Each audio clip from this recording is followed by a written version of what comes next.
Hello, everybody. Today I'm here to share with you what are some of the tips or things you can be able to do when you start feeling stuck in your career so that you can get yourself off that route where you feel like I am stuck. I was surprised to come across a study done by Oracle that said about 75% of people feel stuck in their professional and personal life. And that just confirms what I've been saying, that feeling stuck is one of the most universal experience of us human beings.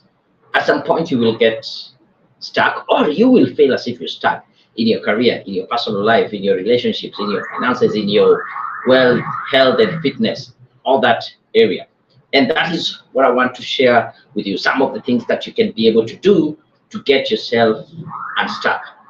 But I also want to know from you, have you ever felt stuck? Yeah. Please let me know in the chat. Just drop a yes or no. Yeah. Have you ever felt stuck in your personal life or in your career? And the next thing I would want to know then would be, how did you know that you're stuck? Or what did that feeling of being stuck come with? How are you feeling it? Where are you feeling it in your body? What exactly was the indicator that you are currently stuck? I'll be glad to know that. So drop that in the chat and I'll be here to converse with you. And one of these fine days, as we continue with this series of getting unstuck, I'll be inviting some of you to just for this live conversation so that we can have you in a live coaching session. So the first tip I would want to give you is to sit back and look back and ask yourself, why am I really feeling stuck? Is just what I've said. Yeah, try to write it down and find out what is the reason, or what are some of the indicators that I'm personally feeling that I'm stuck. Is it because I have been in this organization for the last 10 years or more? Is it because maybe the work environment that I'm in is not that good and it keeps getting bad and bad? Actually, today, as I was coming to work, I was listening to a podcast of a doctor who was a veterinarian doctor.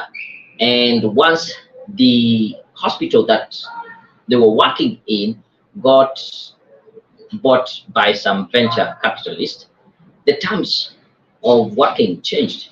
And for the first time, she considered moving and she was feeling a bit stuck.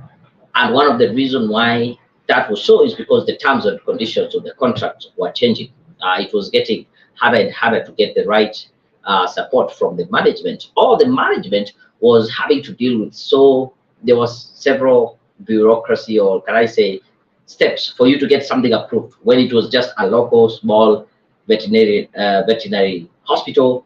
They need support, they got the manager, they discuss 1, 2, 3 things, and whatever they wanted, for example, if the device gets brought in or they buy it. But now several hierarchies, I don't know, the regional manager has to hear this, they want to approve, it has to go to the board, and all those things. And that was one of the indicators or the reason that they felt probably I need to move and I'm feeling a bit stuck. So take a moment, sit back, ask yourself, what is it that is really making me feel as if I'm stuck?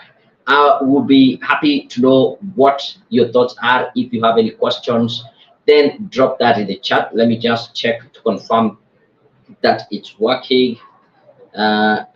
You ready? So if you're ready, feel free to drop that in the chat and I will be seeing your comments as they come in. Now, the next thing, once you are able to list down what really makes you feel stuck where you're at, is then dig a little bit deeper and be clear in terms of your values. What are your values?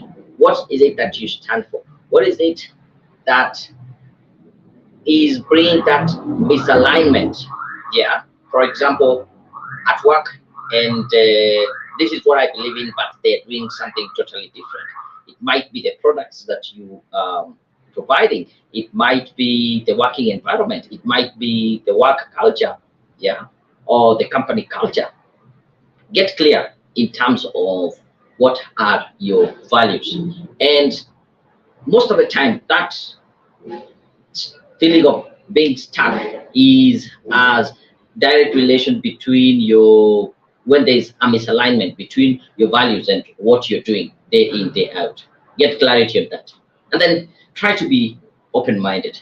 And don't feel as if the kind of skills that you have, the kind of experience you have, are so specialized such that you can't really get anything out there.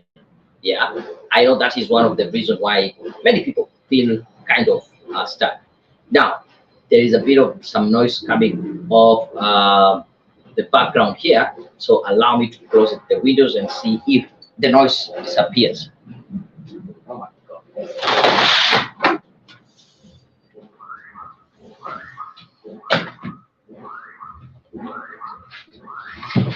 Hopefully that is way much better. If you can hear me, if the noise has dropped, also let me know. And as I say, I'm always here to serve you. I'm here to coach you. I'm here to give you at least some insights. Hopefully by just watching this live broadcast, or even if you're watching the replay, you get some ideas on what to do, how to get yourself unstuck. So being open-minded and think about what are some of the transferable skills that I might be having from my current position to the next role that I'm looking for. And a few weeks back, I did write an article actually on the step-by-step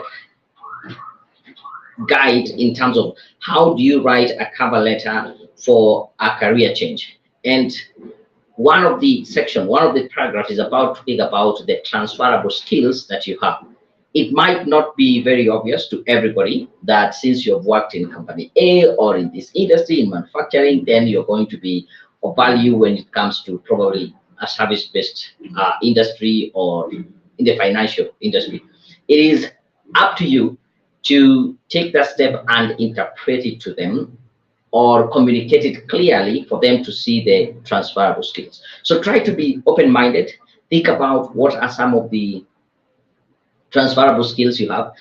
And I'll tell you this, as long as you have dealt with people, as long as you have worked, I'm sure you have dealt with people. And if you have dealt with people, you have a lot of transferable skills, because the biggest hindrance or one of the biggest challenge in the workplace is people. Systems come and go, machines can be made more efficient, but the constant cause of issues is people. And if you know how to deal with people, then you are in a much better position. So moving on, I think the next thing is for you to start thinking about how do you redefine failure, because we have been brought up in a society, or we have been socialized to really shun away from failure and try not to fail as much as possible. Yeah, actually you are punished for failing. If you remember, if you went to school and you got you do a test, you fail on a concept or a question that you had already done in class, quote unquote, you are punished for that. But if you redefine failure, because if you look down at the real life experience, success is just a series of failures that ends up leading to you knowing how to do something right, and of course knowing several ways of not doing it right. And that is just one way of thinking about failure. I would want you to embrace failure as learning opportunities for you to identify, what can I be able to learn from this? This didn't work. Yes, I did put in some time, some effort, some resources, some money, but it didn't work out. What did I learn from it? Because once you start redefining failure, you will start learning a lot and getting a lot of value from that, rather than just feeling, oh, it didn't work out. That was a waste of time and effort and money and all the resources. I can see there's question coming in here from Amos. What if your boss makes you stuck on your career and you don't have any other job you can switch to? Okay, I'll respond and say this. I don't think, and it's going to be a bit controversial, I don't think you don't have any other job to go to. And that gets back to the idea of, can you be a bit open-minded and see what are the transferable skills that I have that I can get into another industry. The second thing would be, what if it is your boss who makes you feel stuck? Okay, your boss can play a part in terms of making you feel stuck, but they are not the main reason why you're stuck. I think here it's a matter of you taking 100% responsibility. You are also playing a part being stuck. Your boss can be playing a part, but the ultimate thing, you have the power to make the choice. Will you allow your boss to continue making you feel that way, or are you going to take some action and redefine the relationship that you have with a failure or feeling stuck and start charting a path forward? I'll tell you this. I believe in taking 100% responsibility of myself and my career and my all around, like my finances, my health and fitness, my relationships, and all those things. It is your responsibility, and you can take responsibility in three different levels. Let me go a little bit deeper here. Yeah, Amos. Yeah, when you talk about taking responsibility, you can take responsibility based on what you have done and say, oh, I did that, my bad, I'll cover it up, or I'll make it up for it. That is one step of taking responsibility based on what you have done. The other thing is taking responsibility based on also what you haven't done. For example, you know you need to go to the gym, or you need to do some exercise, or you need to check what you eat for you to be healthy. And by not doing certain things, you still need to take responsibility. I know I'm overweight currently because I've not been eating right. I know I have had, my car has broken down in the middle of the road. I'm not able to get where I am because I did not take care of it. I did not go to the garage. I did not do some service earlier. So this is actually taking responsibility based on what you haven't done. Maybe something you should have done, but you didn't do. But now you're taking responsibility. And I can tell you, when you do those two things very efficiently, you are like over 50% ahead of the rest people who, in terms of taking responsibility. Now the third level is the point where most people really lose it, yeah, or they don't really get it, is taking responsibility even based on things that happen to you. You didn't do them, or you did not do them, but they have happened to you. Events happen. Yeah, it rains. There's an accident. You get fired. COVID hits. Someone gets sick. You get sick. All these are events, and these are most of the time things that happen to us. But I want to put it to you: why not take responsibility based also on things that happen to you by how you respond to them? There's a formula I like teaching. I don't know. Let me just get my board here and teach you a bit of some quick formula here. I don't know if you can see, if you'll be able to see well and good.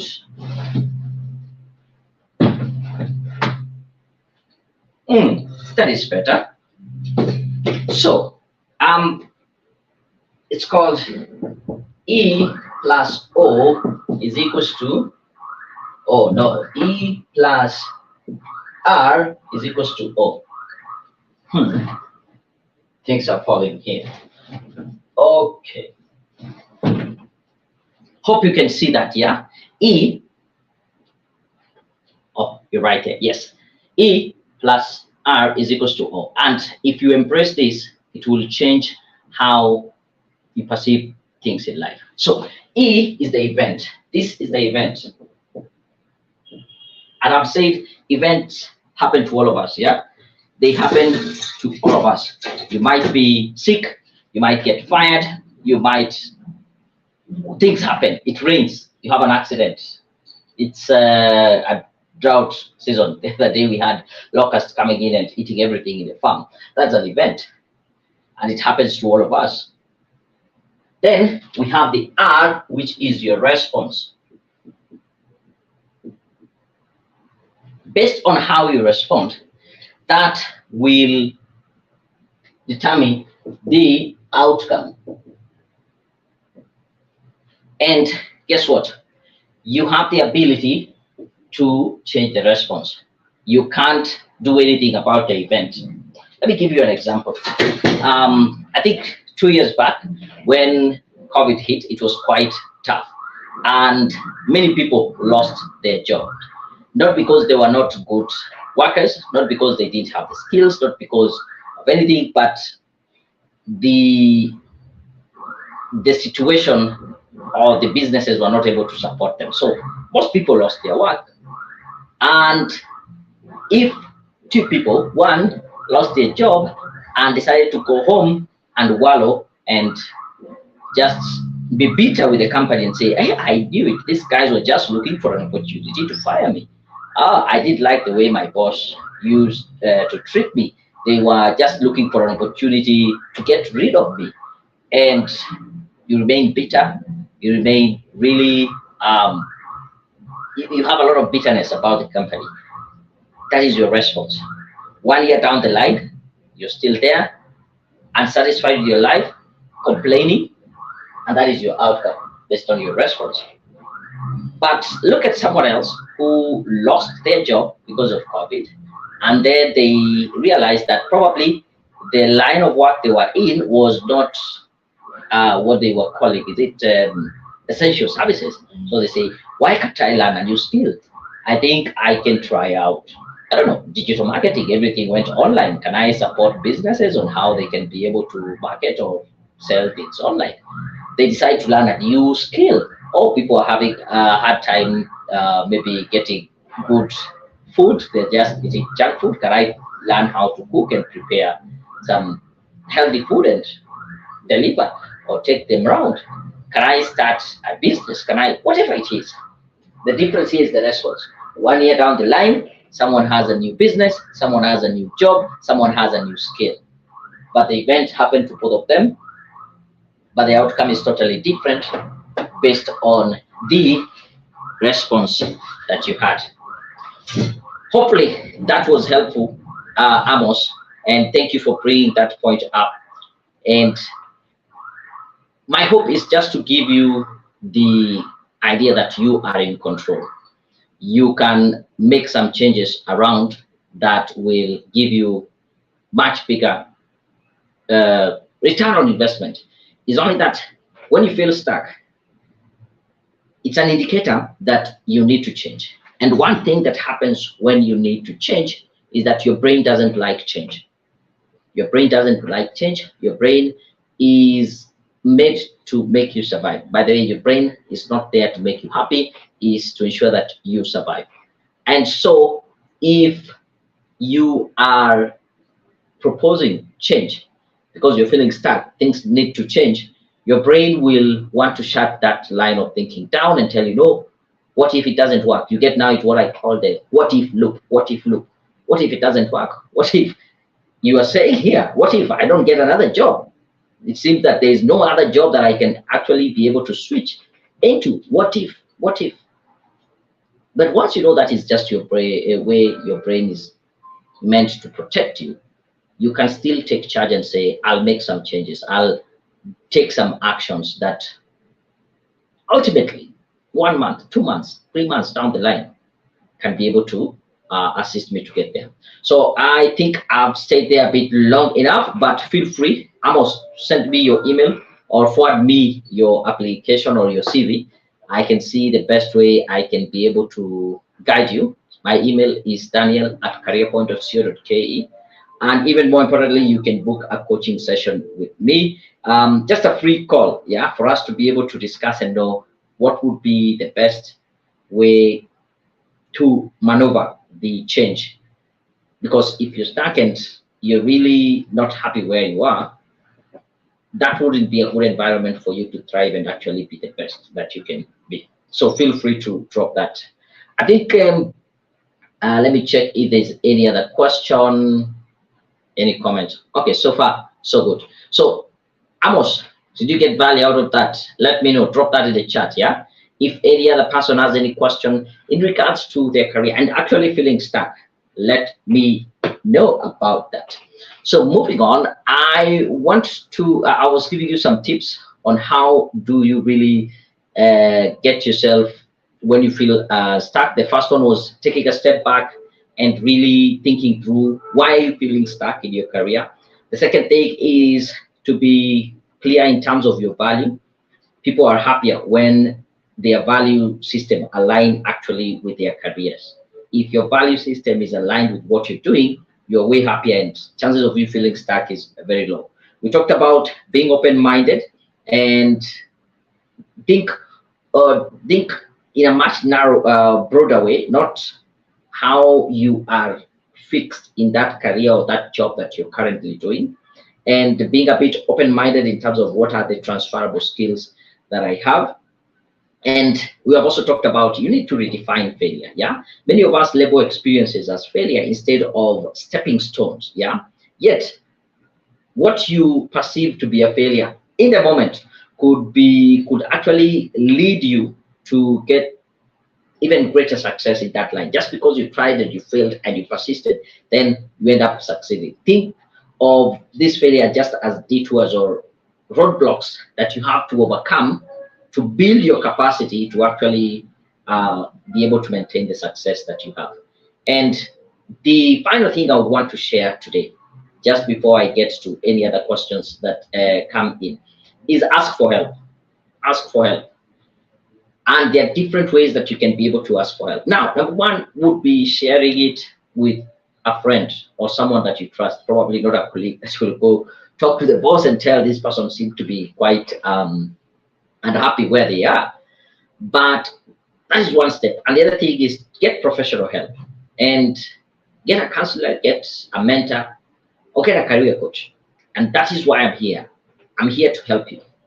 As a career coach, I have been able to serve many people to get to that realization that I just needed this bit of push, just someone to keep me accountable, or someone to just show me the path and tell me this would be the best way for you to follow.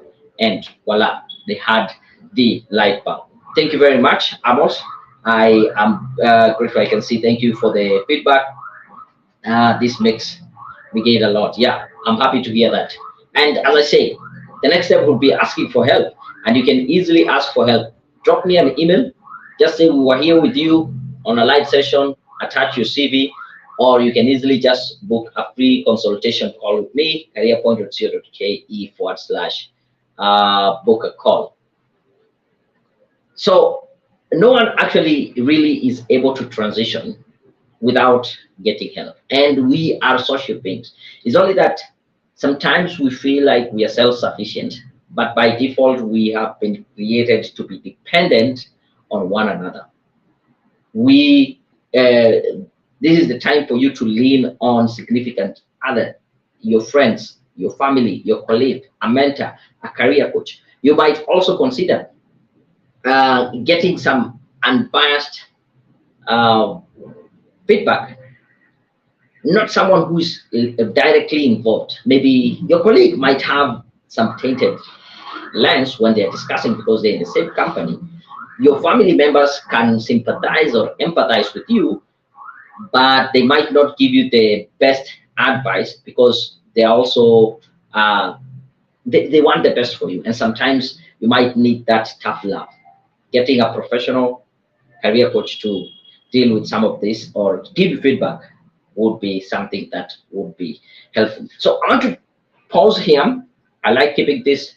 I will want to keep these sessions a bit short, 30 minutes. We have 6 more minutes. If you have any question, feel free to drop that in the chat.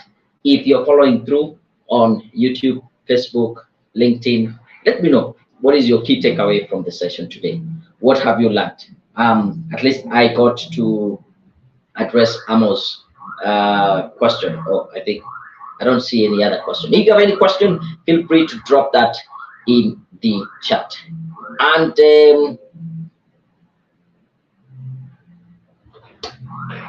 one of the things that you will also need to consider would be creating some, can I say, healthy habits. And it is up to you to define for yourself what is it that I'm calling healthy habits. Yeah, we are all creatures of habits, and it is said, I'm not so sure about the figure, but about 80 to 90% of the things that we do from the moment we wake up to the moment we go and sleep are habitual. 90% or 80% are habitual. We don't think about them. We just wake up, we know we need to brush our teeth, we need to take a shower, we need to eat, we need to drive, we need to get to work. Most of it is habitual.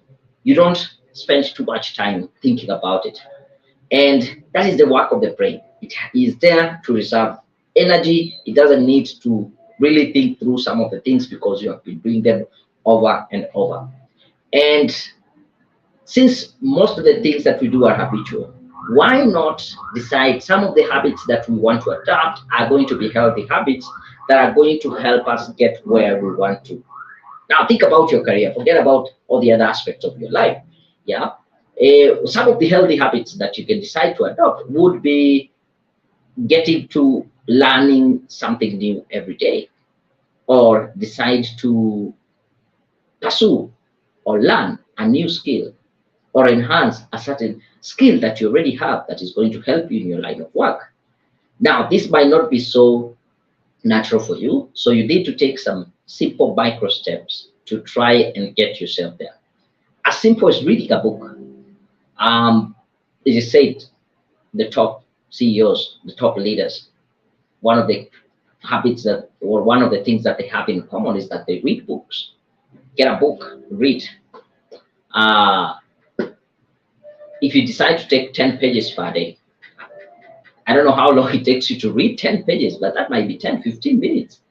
And if you give yourself 10 minutes per day, 10 pages per day, by the end of the year, you will have completed roughly 10 to 12 books, 10 to 12 books a year. That is a micro habit. It's a good habit. It's a healthy habit to help you grow in your career. And as you start, it's going to be difficult, but as you do it over and over and over, it becomes part of you. It is habitual. You don't really need to think about it for you to do it. A good habit would be, I'll take up, I want to pursue an online course.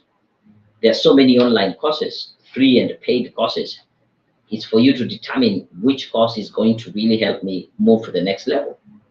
And sometimes I also say learning a new skill which is totally outside maybe your profession, learning how to cook, learning how to, I don't know, ride a bike, going hiking, or learning a skill in terms of anything that is also outside work. It's one way to rejuvenate and get yourself back to, when you get back to work, you are rejuvenated, you have like a new lease of energy, and you're able to be more productive in that line of work. And you can be able to get even more, you can be more productive in that space just because you actually took some time off. And that is what I try to do every weekend or most of the weekend, to do something totally unrelated to work. Go for a hike, go do something else. It might look as if it is disruptive to your line of thinking, but I can tell you when you get back to work on Monday, things are totally different. Yeah, I can see some, thank you very much. Azam is saying hi to you, great to have you. I think LinkedIn today, they're on point. If you're on YouTube or Facebook, just drop us, say hi, so that I can also know you're there. Question from George Otieno. Is it okay to apply for a role lesser your qualification? So you are applying for a job which you're overqualified, or the qualification they are looking for is less. Okay, I'm not here to judge, to say it is okay or not, but my question would be, what is your intention? Why is it that you are applying for that job where you might be qualified or overqualified for it, but you still apply? Yeah, based on your why, then you can decide, is it okay?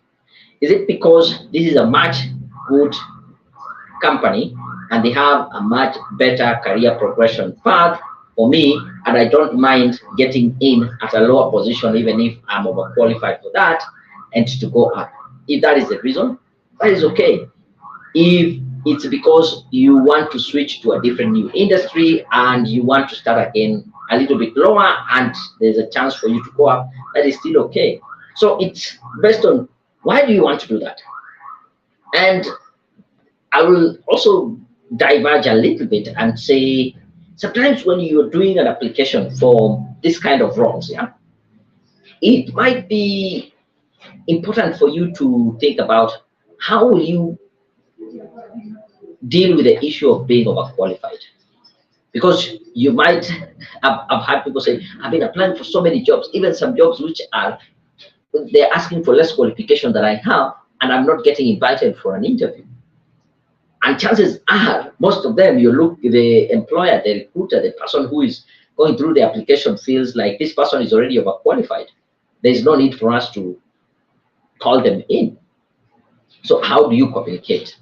How do you show them how best you are fit for that position without necessarily blowing the opportunity up for you, showing that you are overqualified? So that is something else you also need to consider. But it's up to you to decide if it is a good offer for you or not. I think that has been my time for today.